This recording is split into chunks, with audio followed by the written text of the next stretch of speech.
Welcome again, all of you, in my video. In last video, I have already told you that next topic will be acid and base. जैसा कि पिछले video में मैंने बताया था कि अगली बार जो हमारा टॉपिक होगा वो हमारा होगा एसिड और बेस। तो आज हम लोग इसमें एसिड और बेस के बारे में अध्ययन करेंगे इस वीडियो में। तो चलते हैं, टॉपिक को स्टार्ट करते हैं। आते हैं, देखते हैं ये जो हमारा टॉपिक दिया हुआ है, ये जो टॉपिक है एसिड्स, लिखा हुआ है एसिड्स एंड बेस। एसिड और बेस क्या होते हैं? तो प्रीवियस क्लासेस में हम लोग अध्ययन कर लेते हैं, बचपन में हम लोग को बताया भी जाता है कि जिनका स्वाद खट्टा होता है वो क्या कहलाते हैं? एसिड कहलाते हैं। यानी जिनका टेस्ट क्या हो, खट्टा, उन्हें हम क्या कहते हैं? एसिड। लेकिन जैसे जैसे आपका क्लास का लेवल अब ऊपर होते जाता है, अबव होते जाता है, तो उसके कुछ कॉन्सेप्ट को और क्लियर करते हुए चलते हैं। चलिए देखते हैं कि एसिड के बारे में क्या, किसने क्या कहा। तो पहले आते हैं एसिड। हमारा पहला पॉइंट होगा एसिड्स। देखिए, एसिड को डिफाइन किया गया है, एसिड का डिफिनेशन जो दिया गया है वो इलेक्ट्रोलाइसिस प्रोसेस के बेस पे दिया गया है। H+ और OH- आयन के बेस पर दिया गया है। इसीलिए पिछली वीडियो में पहले इलेक्ट्रोलाइट्स एंड इलेक्ट्रोलाइसिस के बारे में आप लोगों को पढ़ा दिया गया है, और ये आपकी जिम्मेदारी भी बनती है कि जब तक आप इलेक्ट्रोलाइसिस और इलेक्ट्रोलाइट को अच्छे से नहीं पढ़ लेते हैं तो एसिड को अच्छे से समझना बहुत कठिन काम है। इसलिए आप लोग क्या करेंगे, कोशिश करेंगे कि चाहे इस वीडियो के माध्यम से, इसके पहले वाले जो कि हमने बनाए हैं, चाहे उस वीडियो के माध्यम से पढ़ लीजिएगा या फिर कहीं और से भी पढ़ लीजिएगा, लेकिन पढ़ लीजिएगा। अगर पढ़ लेते हैं तो आपका एसिड का कॉन्सेप्ट और बेस का कॉन्सेप्ट क्लियर हो जाएगा।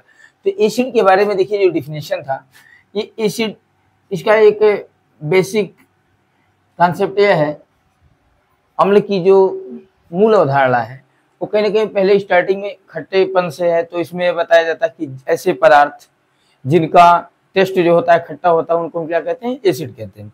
लेकिन आते हैं, देखते हैं कि एक साइंटिस्ट जिसका नाम स्वांटे आर्हेनियस नामक एक साइंटिस्ट ने क्या किया, एक इलेक्ट्रोलाइसिस बेस पर डिफिनेशन दिया, अपना ओपिनियन उसने प्रस्तुत किया। उसने बताया क्या, 1887 में स्वांटे आर्हेनियस ने, देखिए नाम था इसका स्वांटे आर्हेनियस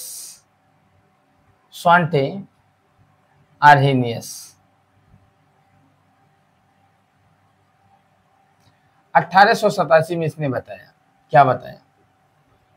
उसने कहा ऐसे सब्सटेंस, ऐसे पदार्थ जो क्या करते हो, किसी लिक्विड सॉल्यूशन में जाकर के अपने अंदर से H+ प्रोवाइड करते हैं। उस लिक्विड सॉल्यूशन में जाकर के अपने अंदर से H+ यानी हाइड्रोजन आयन प्रोवाइड करते हो, उन्हें भी सभी किसके कैटेगरी में रखे गए? एसिड। तो इसने देखा, इसने डिफाइन किया कि ऐसे पदार्थ, such a substance that provides H+ ion in any liquid solution is known as acid. ये आर्हेनियस का कॉन्सेप्ट था। आर्हेनियस ने अपना ओपिनियन दिया, अपना मत प्रस्तुत किया। उसने देखा कि HCl को या H2SO4 को या एस्टिक एसिड को, फार्मिक एसिड को, जितने भी एसिड थे उसने लिया और उनको जब वाटर में डिजॉल्व किया, यानी घोला, जब पानी में ले जाकर के इसको घोला, तो पाया क्या कि ये जब डिकम्पोज होते थे तो अपने अंदर से H+ आयन निकालते थे। H+ आयन, ये H+ आयन देते थे और ये H+ और Cl- हो जाएगा। तो उसने कहा कि ये इनका क्या था, लक्षण था, ये इनका लक्षण था। इनके अंदर ये कैरेक्टर पाया गया कि एसिड को जब वो डिजॉल्व करता था तो उसमें क्या मिल जाते थे? एसिड अपने अंदर से H+ निकाल करके उस सॉल्यूशन में मिलाते थे, अपने अंदर से H+ निकालते थे। तो उसने इसको एक्सप्लेन किया गया इस रूप में कि द सब्सटेंस दैट प्रोवाइड्स, देखिए उसने बताया, the substance that provides H+ ion in liquid solution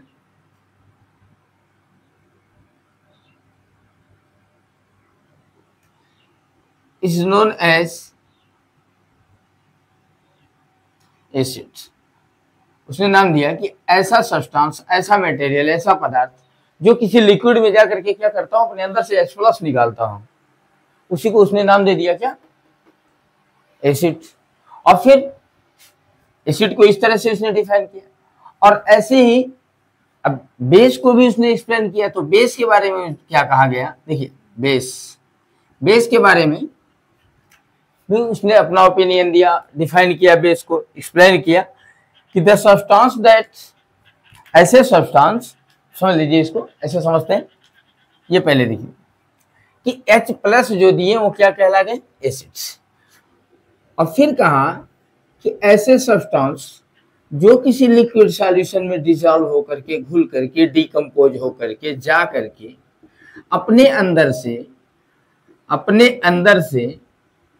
OH- provide करते हैं, अपने अंदर से क्या देते हो, OH-, Na+ हो गया।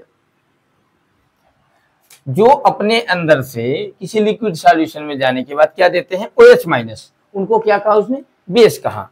तो इसको डिफाइन किया कुछ इस तरह से, इसका डिफिनेशन हो गया, the substance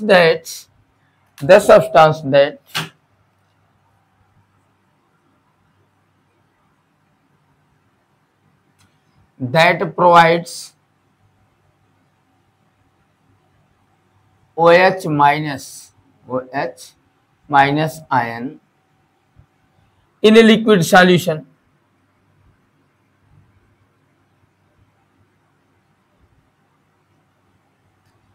is known as base. देखिए ये बेस का डिफिनेशन दिया उसने कि जो सब्सटेंस, जो पदार्थ किसी लिक्विड में जाकर के, किसी सॉल्यूशन में जाकर के अपने अंदर से क्या देते हैं, H+ देते हैं, उन्हें क्या कहा इसने, H+ देते हैं तो एसिड कह दिया। और जब OH- देते हैं तो उनको क्या कहा, बेस। आर्हेनियस ने तो अपना मत प्रस्तुत कर दिया, आर्हेनियस ने तो यह बता दिया कि जो लिक्विड सॉल्यूशन में जाते हैं क्या देते हैं, H+ देते हैं, और फिर उन्हीं को उसने क्या कह दिया, एसिड।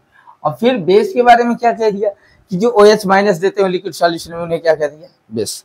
लेकिन बात यह आई कि अब अनसाइंटिस्ट, जो अदर साइंटिस्ट थे, उन लोगों की बात की, तो लोगों ने ये कहा कि जो घुल जाएंगे वो तो दे देंगे, और जो घुलेंगे नहीं वो कहां से देंगे, इसका मतलब अभी अधूरा रह गया। तो इसके लिए ब्रॉन्स्टेड लॉरी ने अपना एक डिफिनेशन प्रस्तुत किया सबके सामने। ब्रॉन्स्टेड लॉरी, देखिए ब्रॉन्स्टेड लॉरी ने बताया, देखिए जो ये कहा है ना, ब्रॉन्स्टेड लॉरी ने क्या बताया, क्या इसकी एक थ्योरी, इनकी भी एक थ्योरी। तो ब्रॉन्स्टेड लॉरी की क्या थ्योरी थी, बात तो वही कहा है, इन्होंने भी वही कहा, जो बात आर्हेनियस जी ने कहा था वही बात ब्रॉन्स्टेड लॉरी ने भी कहा था। अब देखिए किस तरह से इन्होंने कहा, इन्होंने कहा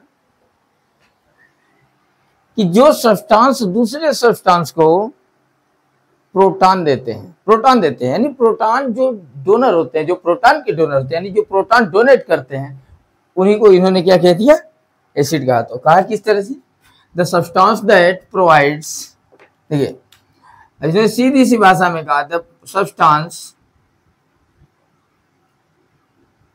that provides proton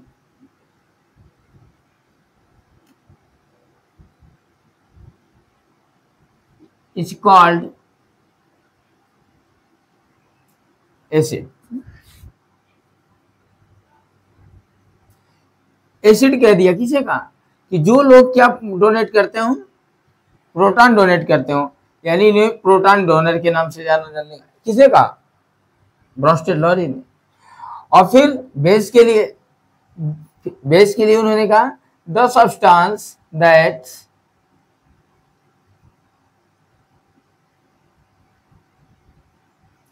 gains or accepts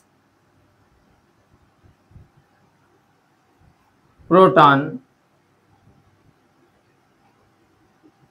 is called base। अब बताइए प्रोटॉन का मतलब H+ होता है। प्रोटॉन का मतलब क्या होता है? H+। ठीक है, H+ को ही प्रोटॉन कहा जाता है।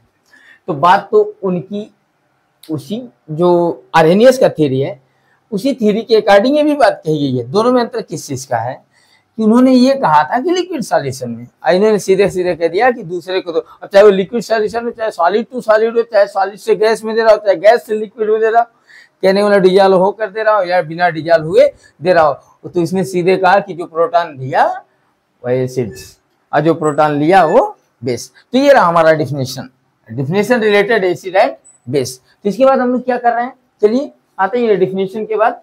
इसके बाद हम लोग क्या करेंगे, एसिड की प्रॉपर्टी के बारे में चलते हैं। तो पहले हम पूरा एसिड को क्लियर कर लेंगे, उसके बाद एसिड क्लियर करने के बाद फिर हम बेस के बारे में पढ़ेंगे। तो एसिड का फिजिकल प्रॉपर्टी, एसिड का chemical property and use of acids, इनको हम पहले पढ़ेंगे, एंड काइंड्स ऑफ एसिड्स, इन सारी चीजों को पहले पढ़ लेते हैं। उसके बाद बेस के टॉपिक पे आते हैं।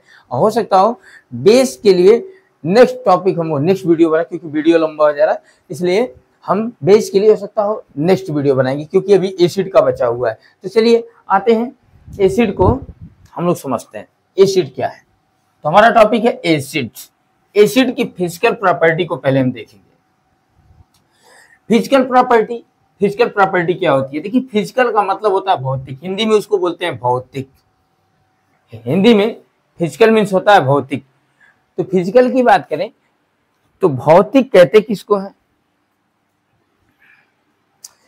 किसी वस्तु का भौतिक गुण क्या होता है? फिजिकल प्रॉपर्टी, भौतिक गुण क्या होता है? देखिए,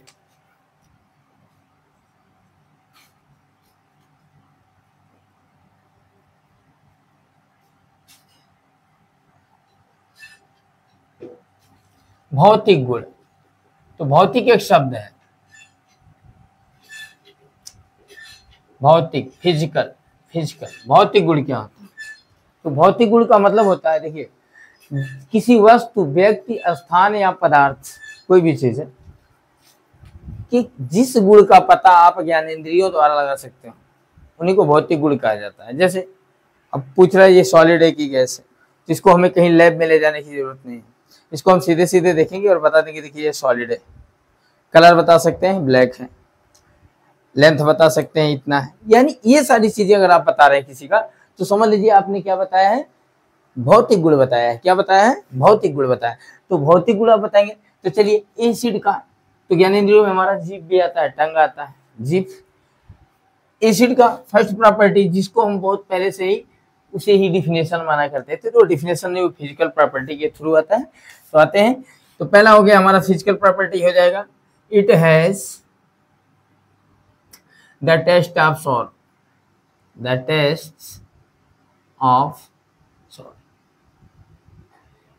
यानी ये स्वाद में क्या होते हैं? खट्टे होते हैं। स्वाद में कैसे होते हैं? स्वाद में खट्टे, इनका स्वाद क्या होगा?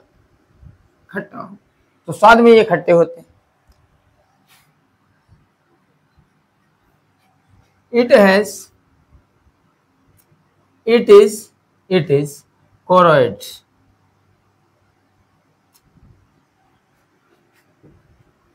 या it has the property of corrosion लिख सकते हैं। it has the property of corrosion, यानी इसमें संचारित करने की क्षमता होती है। संचारित करने का मतलब ये क्या करते हैं कि लकड़ी को, पेपर को, स्किन को, ऐसी हल्की वस्तुओं को, ये सबको इनके अंदर प्रॉपर्टी होती है कि ये जला देते हैं। क्या करते हैं? जला देते हैं, नष्ट कर सकते हैं। ये प्रॉपर्टी तो कोरेशन की प्रॉपर्टी होती है। ये लास्ट वाले प्रीवियस में आप जो kinds of chemical reaction class 10th का अगर पढ़ेंगे तो उसमें आपको मिल जाएगा। कोरेशन मतलब होता है कि जला कर या ऑक्सीडाइज करके या किसी भी तरह से इनको नष्ट कर देना, जला गला करके समाप्त करना। कोरेशन यानी संचारण की क्षमता होती है इनके अंदर। देखिए, संचरित करने का गुण होता है, संचरित करने का गुण होता है इनके अंदर, संचरित करने का गुण होता है, यानी दूसरे पदार्थों को ये क्या कर देते हैं? जला गला कर नष्ट कर देते हैं। और फिर क्या होता है कि इट चेंज, देखिए इट चेंजेस, यह बदल देता है, it changes the blue litmus to red.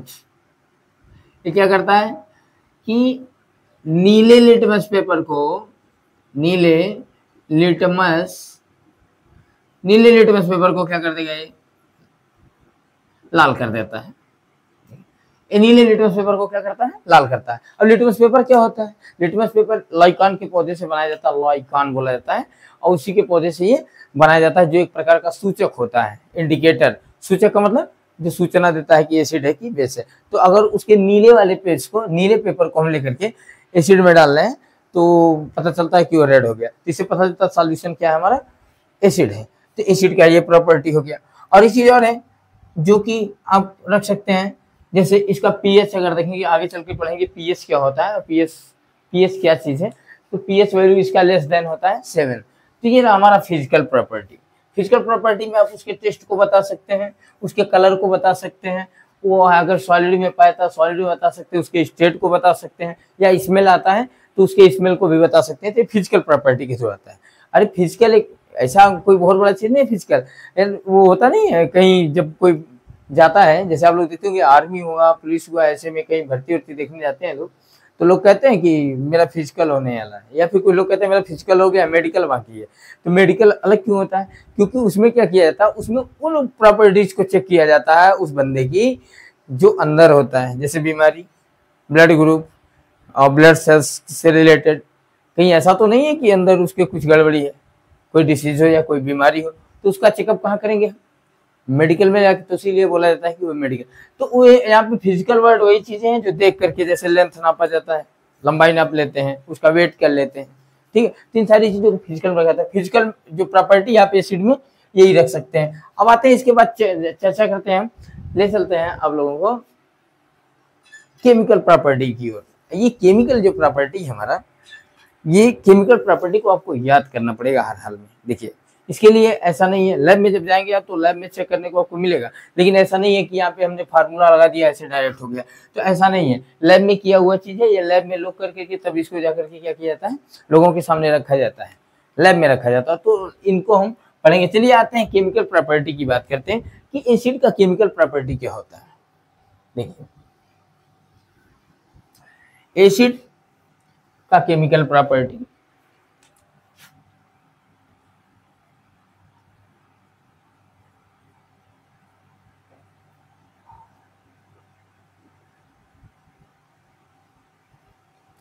Chemical properties जिसको बोलेंगे रासायनिक गुणधर्म। रासायनिक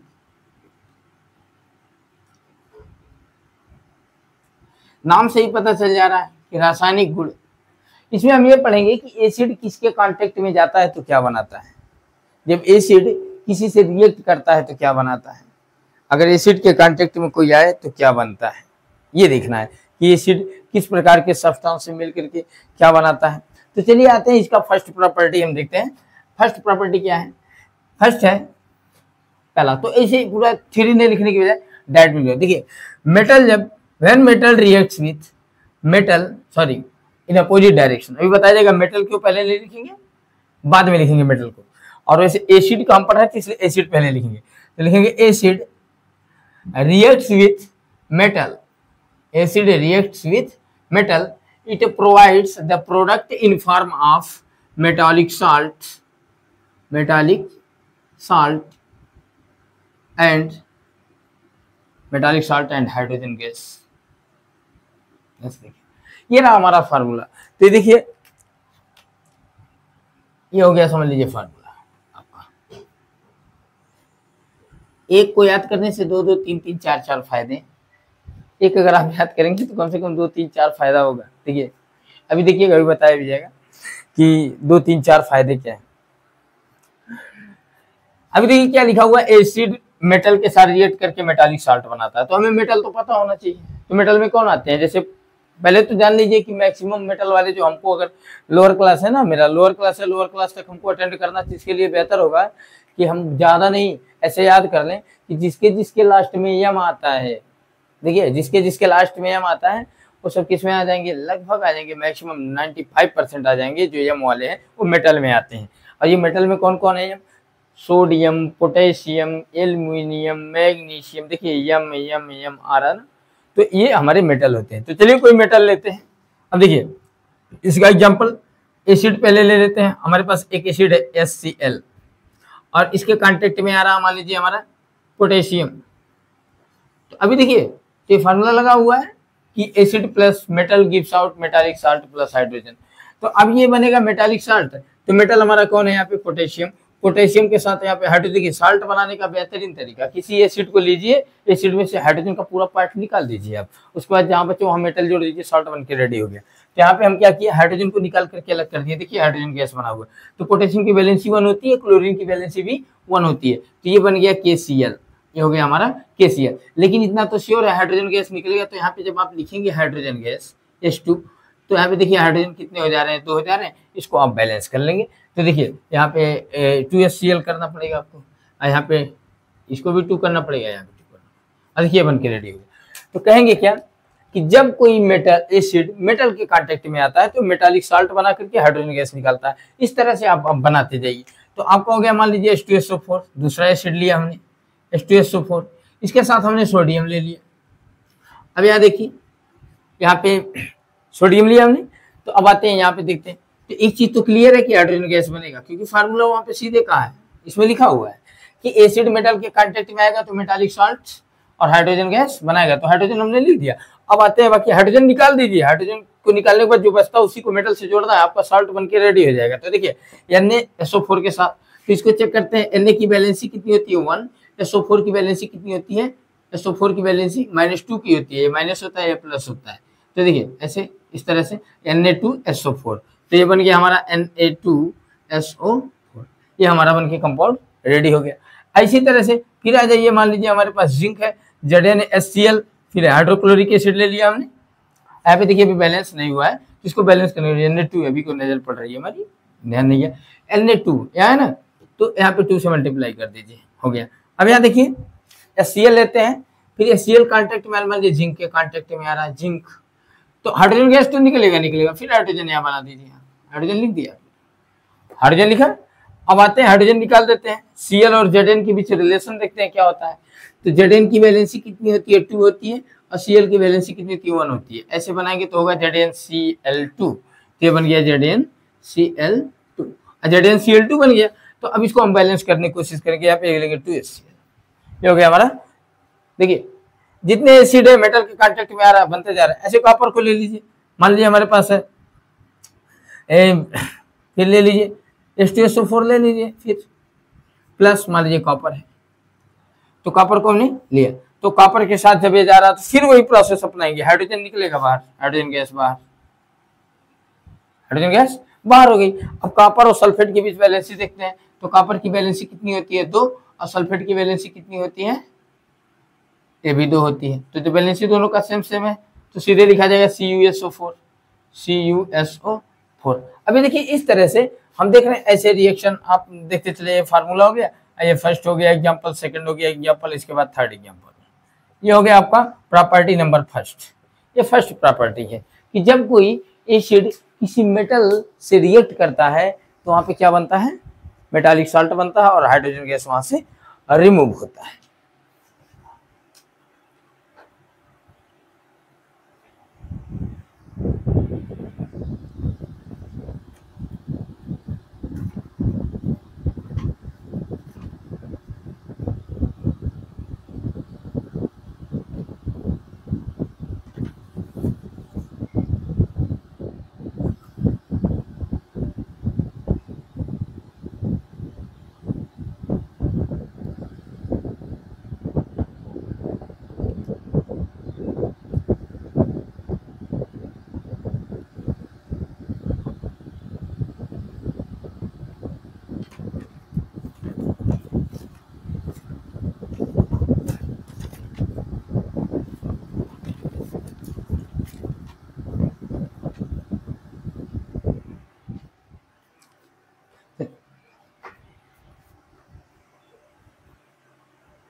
ठीक हो गया।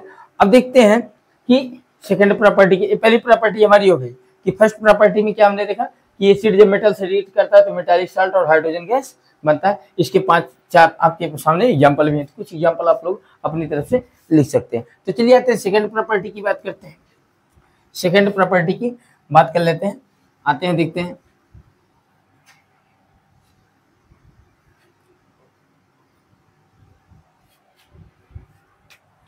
Second property, when acid react with metal carbonates,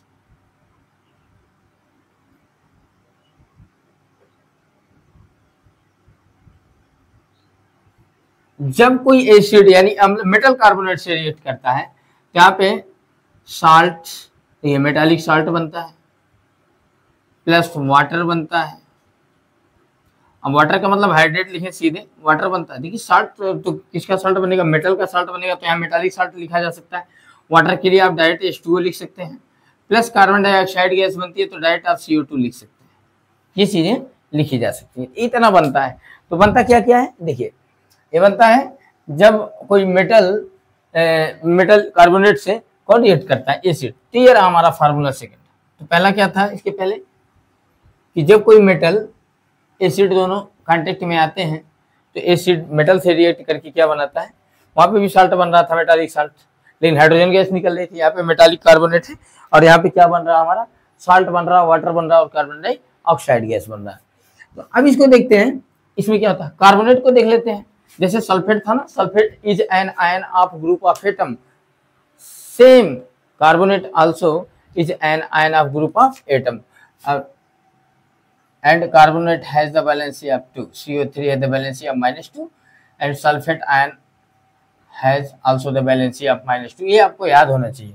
तो चलिए अब आते हैं, देखते हैं कैसे बनता है, क्या बन रहा है। तो यहाँ कार्बोनेट है, यहाँ लिखा हुआ है मेटल कार्बोनेट। तो आप मेटल कार्बोनेट कैसे लिखेंगे, तो मेटल में आगे आपका एम वाले, अभी थोड़ी देर पहले मैंने बताया था कि एम वाले क्या होते हैं, मेटल। तो मान लीजिए CO3 है हमारा, तो CO3 के लिए हम क्या करें, इसकी वैलेंसी CO3। अब इसके साथ मान लीजिए कोई मेटल ले लीजिए, के पोटेशियम ले लीजिए, पोटेशियम की वैलेंसी 1, इसकी वैलेंसी 2, जैसे K2CO3 पोटेशियम कार्बोनेट हो रहा है, या सोडियम कार्बोनेट, जिंक कार्बोनेट ले लीजिए, कोई भी मेटल कार्बोनेट लीजिए।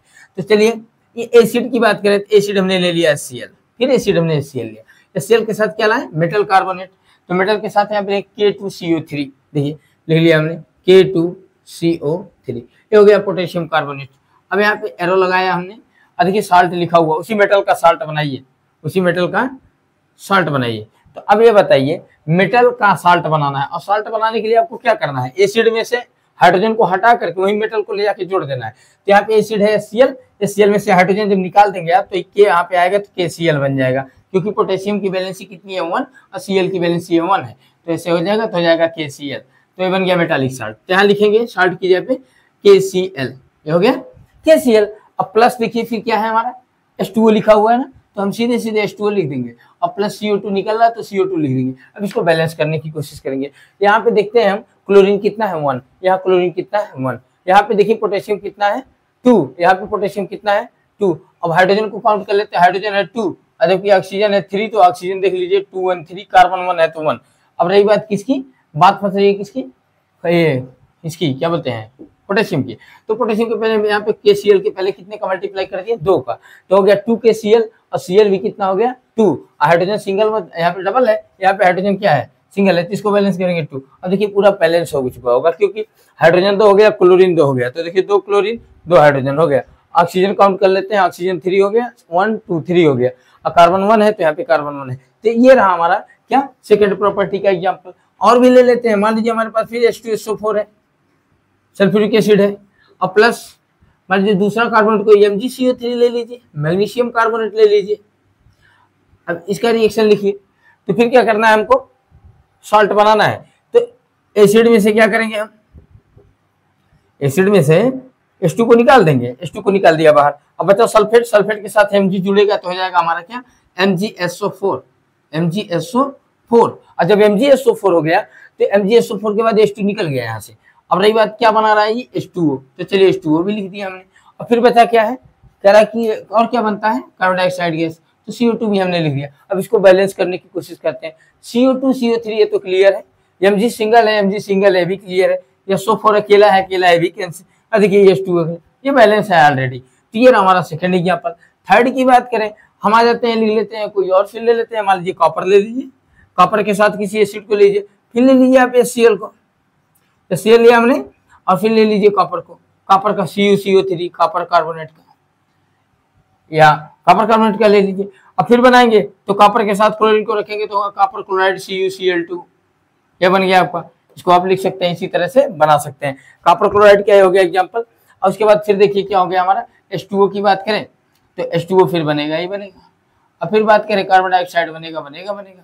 और फिर उसके बाद बैलेंस करने की कोशिश करते हैं, हाइड्रोजन इधर 2 है तो यहाँ पे 2 से मल्टीप्लाई कर दिए, और Cl डबल होना चाहिए, देखिए 2 Cl हो गया 2 Cl हो गया, ये ऑलरेडी अब क्या हो गया, बैलेंस हो गया। तो ये रहा आपका किसका एग्जाम्पल। आपको रेडी करना है क्या, ये फार्मूला कि एसिड जब भी मेटल कार्बोनेट के कांटेक्ट में आता है तो metallic salt hydrogen gas hydrate यानी water plus carbon dioxide gas बनाता है। कौन, जब कोई एसिड किसी मेटल कार्बोनेट के कांटेक्ट में आता है तो इस तरह से वो क्या करता है, रिएक्ट करके प्रोडक्ट बनाता है, साल्ट के फॉर्म में, वाटर के फॉर्म में और कार्बन डाइऑक्साइड। इसी तरह से सेम फिर आते हैं थर्ड प्रॉपर्टी की बात करें तो थर्ड प्रॉपर्टी जो हमारी है, थर्ड प्रॉपर्टी में आएंगे तो पुनः लगभग सेम है, इसी के जैसा है।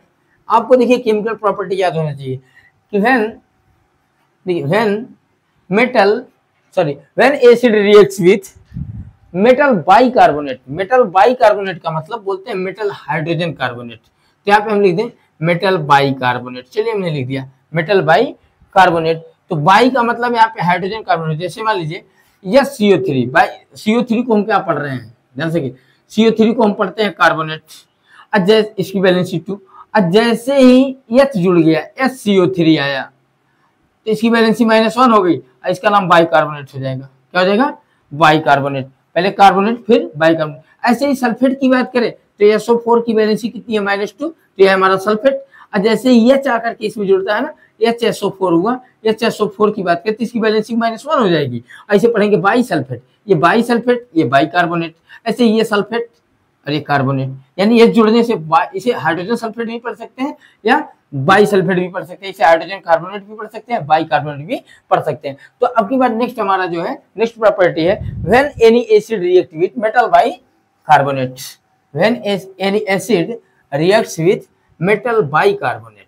ध्यान से देखिए प्रॉपर्टी सेम है,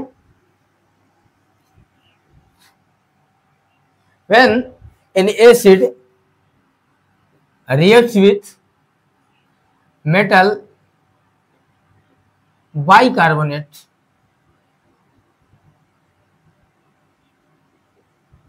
it produces the product in form of metallic salt plus water plus carbon dioxide gas. It provides the product in form of it. It is a product after the reaction with metal bicarbonate by the acids. Now let us start to form the complete chemical equation. Take any acid, again HCl, HNO3 CH3 COONA means that acetic acid, formic acid, बहुत सारे acid है। लेकिन simple समझने के लिए हमारा क्या, sulphuric acid समझ लीजिए, हाइड्रोक्लोरिक एसिड समझ लीजिए, अप्लाई करेंगे किसी पे वही चीज आएगा। तो फिर आते हैं, अगर देखते हैं यहाँ पे अगेन लेते हैं उसको हम, मान लीजिए हमारे पास HCl है, HCl plus first example HCl metal bicarbonate की बात कर रहा है, मेटल बाइकार्बोनेट, तो मेटल कौन है हमारा, Na है मेटल। अब बाइकार्बोनेट के लिए क्या बताया गया, कार्बोनेट CO3 है तो बाइकार्बोनेट SCO3 यानी NaSCO3। तो इसको अगर मान लीजिए कंपाउंड बना तो कैसे हम फॉर्म करेंगे, तो देखिए ऐसे बनाएंगे, Na प्लस है और HCO3 अभी देखा गया है, सॉरी SCO3 क्या होता है हमारा माइनस, SCO3 माइनस, इस पे -1 का चार्ज, इस पे +1 का चार्ज, 1 1 दोनों का है इसलिए कैंसिल हो गया, NaSCO3 लिखा गया, NaSCO3 ये हो गया। एरो लगाया हमने, एरो लगा दिया। अब यहाँ पे क्या करेंगे हम, देखिए हम बनाएंगे सॉल्ट, क्या बने जा रहा है सॉल्ट, हम नहीं बनाएंगे, रिएक्शन प्रोड्यूस करता है, ठीक है। ये सब चेक करने के बाद लैब के में चेक करने के बाद सारी चीजें रखी गई हैं, ठीक है। सबका जो फार्मूला बना है ऐसा नहीं है कि मतलब ऐसे लगा दिया गया, बोल दिया गया, रात के सपने में आया, देखा, उसके बाद सुबह अप्लाई कर दिया गया, ऐसा कुछ नहीं, ये लैब में होने वाली चीज है, ठीक है। ये होता है, इवेंट होता रहता है, उसको जांच करते हैं, चेक करते हैं, और कोई कराता भी नहीं कि ऐसा करो, ऐसा नहीं है कि आदमी की तरह जबरदस्ती पकड़ लेंगे, कहेंगे नहीं तुम करो तो करो, यही करना है। तुमको एसिड से रिएक्ट ऐसे ही करना है, ऐसी कोई बात नहीं है। वो करता है, उसका जांच करने के बाद हम सिर्फ पढ़ते हैं उसको कि हाँ ये करता है तो करता है, उसको आप हटा नहीं सकते। कि जब भी ऐसा नहीं है कि हम कह रहे हैं कि चलो ऐसे करो भैया, तुमको ऐसे नहीं करना फिर ऐसे करना है, ऐसा कोई इसमें कोई भी रूल नहीं है कि आप ऐसे जबरन करा देंगे। तो जबरन होता नहीं है, ये लैब में होता है तो उसको हम लोग क्या करते हैं, लिख करके पढ़ते हैं। तो देखिए यहाँ पे क्या लिखा हुआ है कि जब यहाँ पे देखिए, अब प्रोडक्ट की बात करें, रिएक्टेंट तो हो गए हमारे एसिड, मेटल बाइकार्बोनेट, यहाँ पे है मेटालिक साल्ट। अगर मेटालिक साल्ट की बात करें तो यहाँ पे मेटालिक साल्ट कौन है, मेटल के साथ हमको साल्ट बनाना है, तो मेटल हमारा क्या है, Na। यहाँ पे देखिए साल्ट बनाने के लिए आपको क्या करना है, एसिड में से H को गायब कर देना है, Na के साथ आ जाएगा Cl, यहाँ बन गया हमारा NaCl, क्या बन गया, NaCl। अब प्लस फिर दिया हुआ है H2O बनता है, तो H2O बनता है तो H2O बनेगा, अब प्लस कार्बन डाइऑक्साइड है CO2 यहाँ पे निकाल दिया। अब इसको हम क्या करते हैं, बैलेंस करने की कोशिश करते हैं। तो देख लेते हैं, हाइड्रोजन यहाँ पे सिंगल है, कितना है, सिंगल है, उधर हाइड्रोजन कितना है, 2 है, तो हाइड्रोजन इधर सिंगल है उधर डबल है, तो जाहिर सी बात है 2 से मल्टीप्लाई करना पड़ेगा। कितने से मल्टीप्लाई करना पड़ेगा, 2 से। अब 2 से जब मल्टीप्लाई हो गया, अब देख रहे हैं समस्या हमारा Na बढ़ा रहा है, तो Na जब समस्या बढ़ा रहा है तो इसको भी डबल करना पड़ेगा भाई, डबल इसको भी कर दिया हमने। अभी तो हो गया क्लियर। कार्बन की बात कर रहे हैं तो कितना है, डबल है, तो इसका मतलब कार्बन को भी डबल करना पड़ेगा, ये भी क्लियर हो गया। अब फंस रही है गाड़ी किसकी, क्लोरीन की, देखिए 2Cl है, तो यहाँ पे 2 से मल्टीप्लाई कर दे। अभी देख रहे हैं दिक्कत हो रहा है, क्या हो रहा है, क्यों हो रहा है, देखिए 2H और 2H 4H हो जा रहा है, तो इसका मतलब यहाँ से 2 से मल्टीप्लाई कर दे तो हमारा कितना हो जा रहा है। तो हमें नहीं, ये तो समस्या हो रही है, ये बैलेंस है अगर, तो फिर दोबारा लिखने की जरूरत क्या है। अगर हम एक बैलेंस ही हो रहा है तो फिर प्रॉब्लम कहाँ से आ रही, इसको देखते हैं। अगर 1 मिनट इसको देख लेते हैं, again repeat again 1 minute, sorry जल्दी जल्दी में काम बहुत गड़बड़ हो जाता है, जल्दी जल्दी में काम करने पे ऐसे ही होता है। तो चलिए देखते हैं, स्टार्ट करते हैं इसको। Again attempt to balance, balance करने की कोशिश करें। यहाँ पे ऑक्सीजन कितना है, देख रहे हैं 2 और 1, कितना हो गया 3, कार्बन कितना है 1, Cl कितना है 1, यहाँ पे Cl कितना है 1, Na कितना है 1, हाइड्रोजन कितना है 1 और 2, इसको ऑलरेडी बैलेंस है।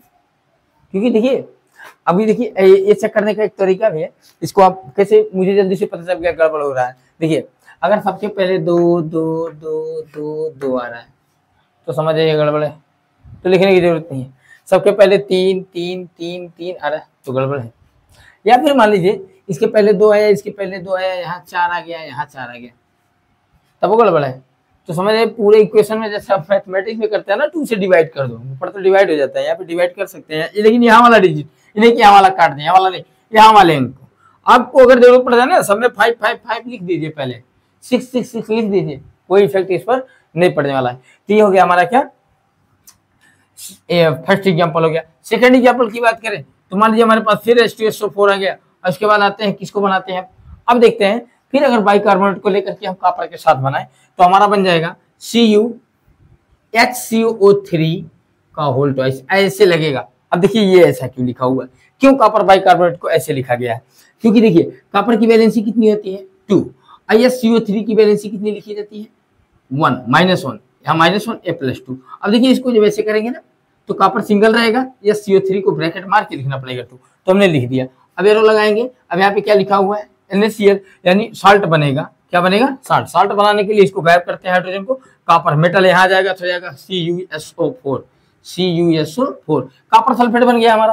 और जब कॉपर सल्फेट बन गया तो कॉपर सल्फेट के साथ बच रहा है कौन, H2O। अब इसको बनाने की कोशिश करेंगे, H2O तो बनेगा, कार्बन डाइऑक्साइड गैस निकलेगी तो निकलेगी। अब इसको हम बैलेंस करने की कोशिश करते हैं, यहाँ से देखते हैं, देखिए कितना है 2C, कार्बन कितना है 2 है, तो 2 से मल्टीप्लाई करना पड़ेगा, तो कार्बन तो हो गया 2। अब देखते हैं ऑक्सीजन की बात करें, 2 2 जा 4 यहाँ हो गया, आया 3 2 जा 6 ऑक्सीजन है, ऑक्सीजन कितना हमारा 6 है, तो ऑक्सीजन 6 है, और यहाँ पे कार्बन कितना है 2 है, और ऑक्सीजन यहाँ पे 4 है, और जबकि 6 है तो 2 ऑक्सीजन बढ़ाने के लिए यहाँ पे मल्टीप्लाई करना पड़ेगा। अब यहाँ पे देख रहे हैं हाइड्रोजन की बात करें तो हाइड्रोजन हमारे पास कितना हो जा रहा है, हाइड्रोजन यहाँ पे 4 हो जा रहा है, तो हाइड्रोजन यहाँ देखिए 2 हाइड्रोजन यहाँ से 2 हाइड्रोजन यहाँ से 4 हो गया। कॉपर की बात करें सिंगल है, कॉपर यहाँ पे सिंगल है, SO4 सिंगल है, SO4 सिंगल है, it has been now balanced, hence second property is it. ये क्या हमारा दूसरा प्रॉपर्टी है किसका, एसिड का, एसिड की हमारी सेकंड प्रॉपर्टी है। नाउ अब क्या करते हैं, वीडियो को यहाँ तक हम यहीं पर डिले करते हैं, और नेक्स्ट पार्ट के लिए अब क्या करेंगे हम लोग, इससे आगे की जानकारी लेने के लिए हम लोग चलते हैं नेक्स्ट वीडियो में। नेक्स्ट वीडियो में आएंगे, तब तक के लिए आप सभी लोगों का बहुत बहुत धन्यवाद। और आप लोग क्या करेंगे, ज़्यादा से ज़्यादा इस वीडियो को देखेंगे और समझने की कोशिश करेंगे, और कोशिश करें कि पसंद आए तो लाइक भी कर सकते हैं। अगर इससे आपको समझ में आता है तो इसको लाइक करें, कमेंट करें, शेयर करें, जैसी इच्छा वैसा आप लोग करें, लेकिन हमारी जिम्मेदारी कि ज़्यादा से ज़्यादा अच्छे तरीके से समझाना। तो आप लोग, हम आशा करते हैं कि आप लोग के समझ में आया होगा। इस वीडियो के माध्यम से आप लोगों ने एसिड के बारे में सीखा होगा, और बाकी जानकारी के लिए नेक्स्ट वीडियो तक के लिए वेट करना पड़ेगा। वेट कीजिए, और हम जल्दी ही नेक्स्ट वीडियो लेकर के आप लोग के सामने आएंगे। और वीडियो देखने के लिए बहुत बहुत धन्यवाद।